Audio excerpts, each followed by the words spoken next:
What is this garbage you're watching? I want to watch the news. Are you making headway at least? This is the news. Hello, ladies and gentlemen. Welcome to another episode of that Gang Stalking Show. My name is Doug, and I'm a targeted individual. I've been a targeted individual since around August 2005, going on 21 years. There's several things that I want to talk about in today's show. I just checked my blood pressure, and it was 174 over 94. My blood pressure is fine during the day. It occasionally gets high, but I'm like, I don't know why my blood pressure would get high trying to cut a YouTube video. I'm not one of these targeted individuals who likes to point fingers and blame and try to shame other people for, problems that they didn't create. All I can do is speculate that the technology that is being applied to my body and my brain could be the culprit behind this. What I'm talking about today is remote neural monitoring, scalar waves, and bioresonant frequency, and lethal tinnitus. I haven't been gang stalked since February of 2020, for 3 years. 3 years this past February. So it's been February, March, April, May, 3 years, 2.5 months. But in that absence of gang stalking, my tinnitus that I've been documenting since around May of 2015, like a year or so before the Havana syndrome broke as news, I had noticed that, I couldn't pinpoint the day that the tinnitus began, because it probably began really soft and gradually got louder and louder. But I have documented it, and I looked in my my journal to where I'm like, today's May 3, 2015. I'm nauseated, my blood pressure is elevated, and I have vertigo, and I have this chronic tinnitus that I don't know when it started, but it will not go away. And I have documented since then about this chronic ongoing tinnitus. And for those of you who are just curious and you think gang stalking is like an urban legend or something like that, trust me, it's not. It is not an urban legend. It is actual, factual. It's terrible, is what it is. And you would go, well, who would want to do that? Exactly, that would be my question, because I tell you what, if I wasn't a targeted individual, I'm a smart ass. I'm the kind of person that if I saw somebody cut a video like this and I wasn't a targeted individual, I'd mock that person. I would laugh, lampoon them. Man, there ain't no damn way in hell anybody put a damn voice into your head. No, that just don't work. We ain't got that kind of technology. Ladies and gentlemen, the technology that we have, they blow your freaking ever-loving mind. The same people who brought us the Tuskegee experiment, which we know is factual and actual, same people that brought you Project Bluebird and Project MK Ultra, those are the same people who laid the groundwork for this classified technology that is being experimented on innocent civilians. I don't know if any two people have the same symptoms, but I remember when I was getting this tinnitus early on, it would seem like that there were sounds that I would hear that sounded electronic, like, you point a remote like Donkey Kong. You're playing old Donkey Kong on Nintendo, and then you bump into an object and you go, doink, doink, doink, doink, doink, doink, doink, doink, make some kind of goopy sound. And I can't tell you how many times I've heard that, and I've never been diagnosed with mental illness. Mental illness doesn't begin at age 42. I've been under constant scrutiny as a medical professional, as a nurse for 11 years, as a med-surg nurse. I've worked ICU, ER, mostly on hospital wings, post-op surgery. That was my specialty. My main specialty was urology and renal. So I went through nursing school under great scrutiny, And nobody ever said, hey, Doug, man, we think that you need to go see somebody. Well, about what? We just think that you ain't playing with a full deck. Nobody's ever said that. Matter of fact, when I went through nursing school, here it is right here. To show you what kind of integrity and what kind of clout I have, I got this plaque. I don't know if you can see it because of all the reflection, but it says Texas Asthma Camp for Kids. Outstanding student nurse, Texas Asthma Camp, 1997. And only one of these was given out, and I was the one to get it. I did some life-saving stuff for a kid. She was like 11 or 12 years old, and it was an asthma camp, and I had to stay there for like either a week or 2 weeks. And at this camp, parents would send their kids to this camp so they could have fun, play, and also learn about what triggers their asthma, because you know summertime activities can trigger asthma in children and adults. And so you know we were there to learn from the pulmonary department at UT Health Center in Tyler, Texas. They put this on, and the student nurses, you know, we helped facilitate the program. But there was one night, this young lady, 11 years old or 12 years old, little girl came into the medical lodge, and she was cyanotic. She was blue all over, and we didn't have any medicine on hand to take care of that. She needed an anti bronchospasm medication called breathing. So I had to run to go get that medicine. And I got it back, and the doctor says, open it up. And so I opened up the kit, and he's like, 0.5 cc's of breathing sub-Q. So I fish around for the right needle and find the breathing. I pull it out and flick it, make sure there's no air bubble in it.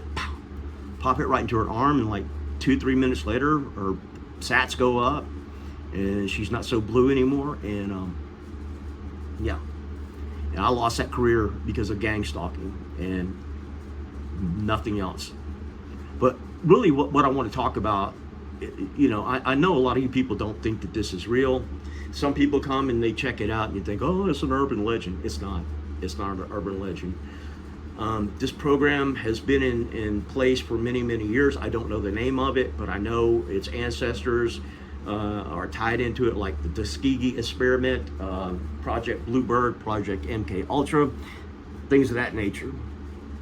And they have been developing all sorts of classified technology that is being experimented on the American public. Typically, this program, if there's a whistleblower in the CIA, NSA, or anything like that, they try to identify that person and then shut them down, because they don't want that person, you know, flapping their gums and saying, this is what's going on behind the scenes, and this is unethical. And so they shut them down by using this technology on them. They shut them down by using campaigns of gang stalking to scare the living shit out of them. And let me tell you something.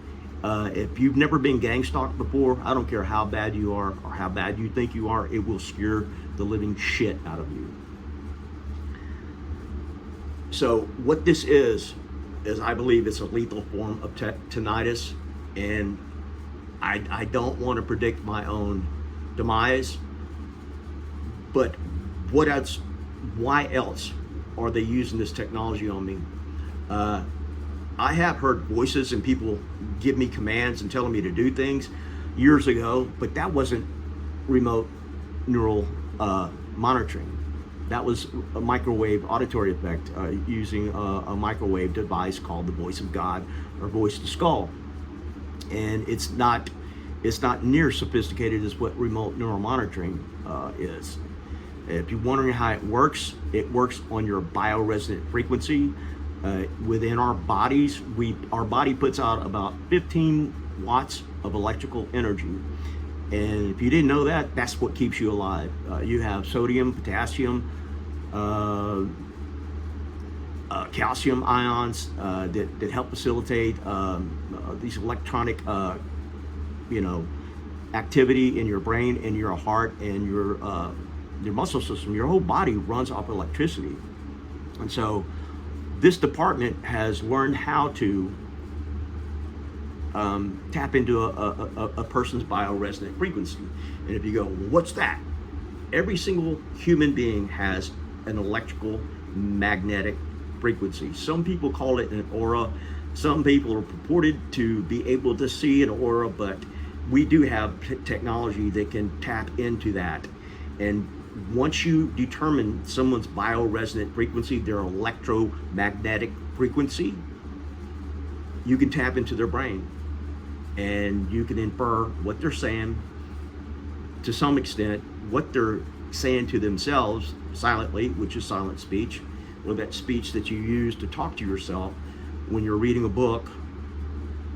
It can infer what you're hearing, what other people are saying, and to some extent, probably what you see. Now, what's the pixelation they can see from your brain? I don't know. I have seen an image or two of someone in an fMRI, functional magnetic resonant imaging machine, who was told to think about an apple while they're in that machine, and while they're thinking about it on a computer screen, you can vaguely make out a picture of an apple or a picture of a bird, but it's the pixelation is not really good, and that's decades old pictures. Now I think it's a lot sharper.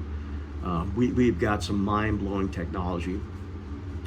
Even if you're not a targeted individual, I highly recommend that you watch this channel, because in the years to come, I'm absolutely positive and certain that this stuff is going to spread out.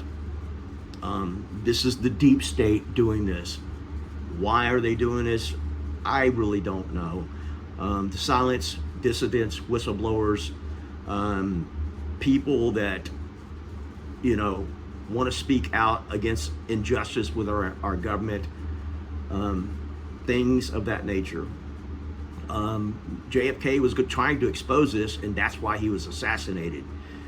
There's a lot going on behind the scenes of people that work in the government in various institutions, the NSA, CIA, FBI, in the military. It's not just one area. And it's not everybody in the NSA that knows about this. Not everybody in the CIA knows about it, because evidently they don't know about it because their own people have been targeted by this technology. But they wanted to say, it's the Russians doing it, it's China doing it. No, it's our own people doing it to them. Why? I don't know. It's real. It's absolutely real. But like right now, I think that perhaps they're going to try to do something. I can tell you something that I remember from 2004 when I first got into the program. I didn't know I was in the program, but I was being gaslit every day. And every single day that I worked, they talked about brain cancer. Brain cancer, brain cancer, brain cancer.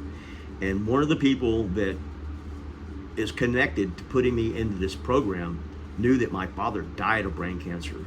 And they kept saying that this one guy that we worked with, I'm like, hey, where's Ernie at? Oh, Ernie's got brain cancer. And every day they talk about brain cancer, brain cancer, brain cancer. And that was my understanding that Ernie was going for treatment.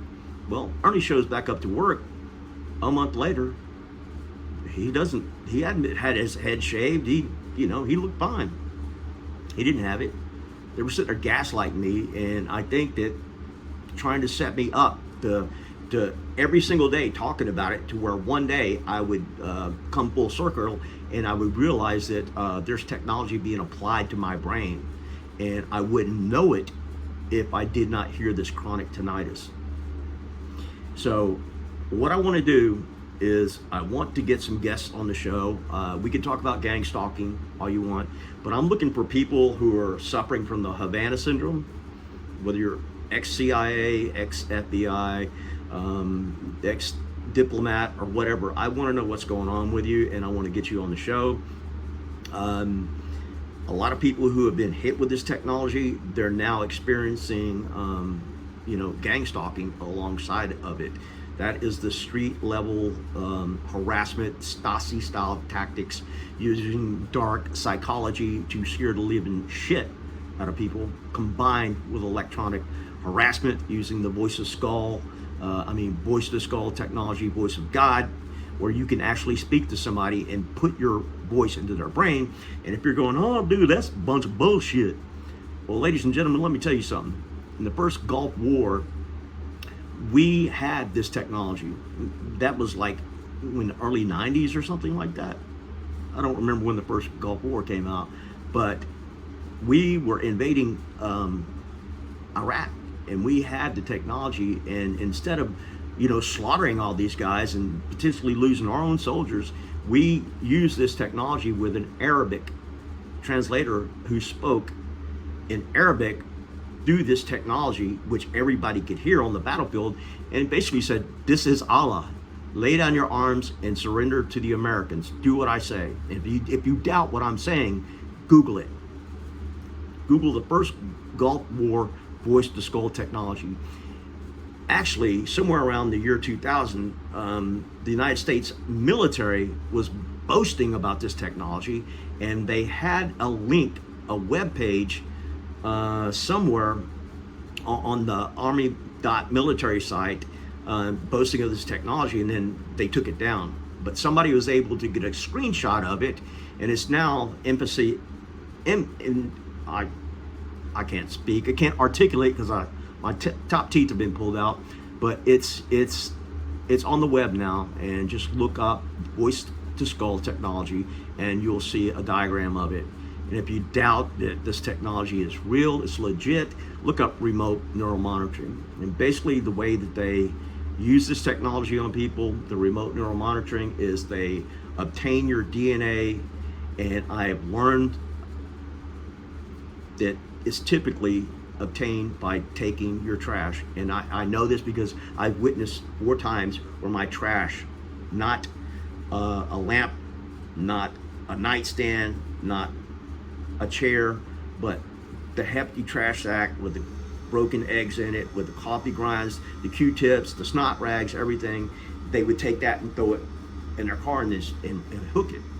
There was one time, the first time I saw this happen, I had like hundreds of dollars of textbooks from when I was in college, and I just couldn't continue to tote them around anymore, and so I set them out, lamps and that furniture and everything, and there was like 2-3 bags of just refuse, pure crappy crap stuff in hefty bags. They left everything on the curb and took my trash bags. And I seen it happen at other places. I'm like, why are people doing that?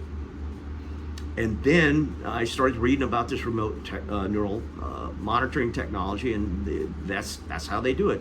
There's a guy by the name of Roger Tulsas who knows about this technology, and he's been busted by the FBI and raided several times because he knows how to block this technology. What it is they determine your bioresonant frequency by getting your DNA, and in order for him to stop this technology from harassing you, he can only set you up in a zone in your home. Like if you want it to be your living room, he can set you up there. If you want it in your bedroom, he can set you up there. But there is no modular, not modular, but there is no compact machine that you can carry around with you to stop the electromagnetic radio waves from harassing you. Because once they can dial into your specific bioresonant frequency, and like I said, we all put out about 15 watts of electrical energy, and our brain does that as well. They've got satellites way up in the sky that can basically tune into your EMF signal, your bioresonant frequency, and from there infer your EEG and decode that into sight, sound, and whatever you're saying, and all that. And if you think that that's not possible, I don't know what to tell you. I have watched technology go from no computers to my first computer, like not even having a full gig of RAM. I remember when a stick of RAM, 256 megabytes, that was a lot of RAM. I remember using the internet dial up, slow. I remember computers just slow. Now we've got quantum computer technology. But anyway, if you guys want to be on the show, let me know. I'm going to start doing a regular podcast. It's going to be Zoom or Skype. If you don't want to appear on the show, that we can do something about that. But send me an email with your name and your phone number to douglasljones62@gmail.com. I'll put a link in the description below. And if you want to donate to my Cash App, it's $Dougster62. I would appreciate that. It takes a lot of time and effort to do this, and I need to be working as much as I can because this will eat up a whole day of work for me, and I'd like to be compensated because I've already put a video out showing that I don't make any money on this channel. I appreciate you guys watching, and until next time. Oh, wait a second. If you're a targeted individual, you need to buy a blood pressure cuff and check your blood pressure. If your blood pressure is going sky high, you need to go see a doctor and get medication. Get on medication to bring it down. If regular medication doesn't address it, you're going to need an extra medication to take when your blood pressure does go up. Anyway, later.